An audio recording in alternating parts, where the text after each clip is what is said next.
ஒரு வீட்டில் 3 நட்சத்திரக்காரர்கள் பிறந்தால் அந்த 3 நட்சத்திரத்துக்காரர்களும் 3 ராசிகளில் பிறக்க வேண்டும்.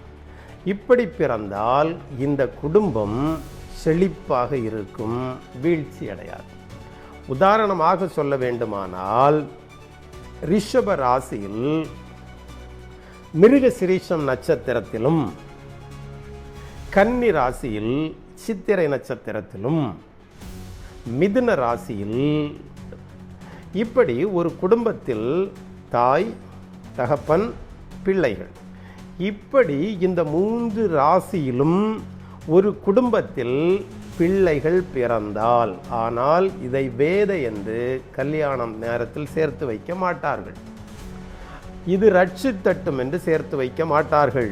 ஆனால் இந்த ரட்சில் வேதையாக வருகிற நட்சத்திரம் மட்டுமே ரட்சாக அமையும், மற்ற நட்சத்திரங்கள் ரட்சாக அமையாது என்பது இதன் விதியாக இருக்கிறது. இப்படி ஒரு குடும்பத்தில் அவர்கள் சேர்ந்து ஒரு வீட்டில் குழந்தைகளும் தாயும் தகப்பனும் பிறந்தால் அந்த குடும்பம் உயர்ந்த நிலையை அடையும், வளர்ச்சி அடையும். இப்படியாக சாஸ்திரத்தில் எழுதி வைக்கப்பட்டுள்ளது. இதேபோல் இதில் கன்னிராசியில் மட்டும் குழந்தை பிறக்கவில்லை என்றால் அவர்களுக்கு தெய்வ கடாட்சம் உண்டாகாது. இப்படி இருக்கிறது.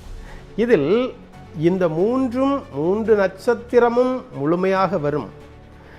ரிஷப ராசியில் மிருகசிரீஷம் வரும், மிதுனத்திலும் மிருகசிரீஷம் வரும், கன்னி ராசியிலும் சித்திரை வரும், துலாம் ராசியிலும் சித்திரை வரும், மகர ராசியிலும் சித்திரை வரும், அவிட்டம் வரும், கும்ப ராசியிலும் அவிட்டம் வரும்.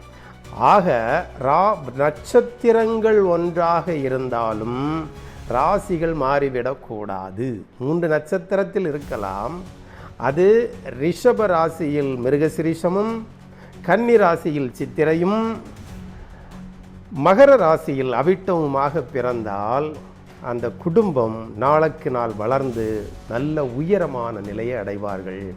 எவைக்கும் இவர்கள் பயப்பட வேண்டிய அவசியமே இருக்காது. சத்துருக்கள் பயம் இல்லாமலும், வறுமை கஷ்டத்தினுடைய பயம் இல்லாமலும், படிப்புகளுக்கு குறைவில்லாமலும் இந்த குடும்பம் செழிப்பாக இருக்கும். சோதித்து பாருங்கள்.